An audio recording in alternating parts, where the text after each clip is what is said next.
They're going to disarm, and because they said they were going to disarm. And if they don't disarm, we will disarm them. How will you do that?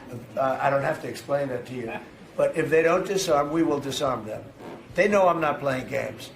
Okay? Now, we did something monumental. We got the hostages back. That was the first thing we had to do. Above all else, get the hostages back. Now, they misrepresented because we were told they had 26, 24 of dead hostages, if we can use those terms. And it seems as though they don't have that because we're talking about a much lesser number. But that's a very tough subject. I want them back. That's what they said. I want them back. Also, they said they were going to disarm. And initially speaking, they needed, they did take out a couple of gangs that were very bad, very, very bad gangs, and they did take them out. And they killed a number of gang members. And that didn't bother me much, to be honest with you. That's okay. We had a couple of very bad gangs. It's no different than other countries. Like Venezuela sent their gangs into us, and we took care of those gangs. We have Washington, D.C. is one of the safest cities in the country. It was one of the worst cities in the country if you go back just a little while ago, right? Now it's safe. You can walk to work. Isn't it nice? But we have told them we want to disarm, and they will disarm. And if they don't disarm, we will disarm them. And it'll happen quickly and perhaps violently.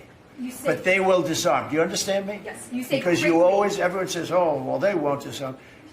They will disarm. And I spoke to Hamas, and I said, you're going to disarm, right? Yes, sir, we're going to disarm. That's what they told me. They will disarm, or we will disarm them. Got it? I like the dollar. I'm very strong on the dollar.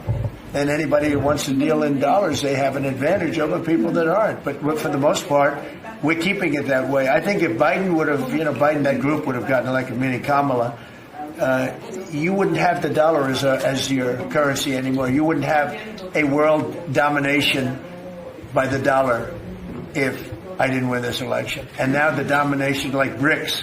I told anybody wants to be in BRICS, that's fine, but we're going to put tariffs on your nation. Everybody dropped out. They're all dropping out of BRICS. BRICS was an attack on the dollar. And I said, you want to play that game, I'm going to put tariffs on all of your product coming into the U.S. They said, like I said, we're dropping out of BRICS. And BRICS is like, they don't even talk about it anymore. If you like the video, do like, comment, share and subscribe.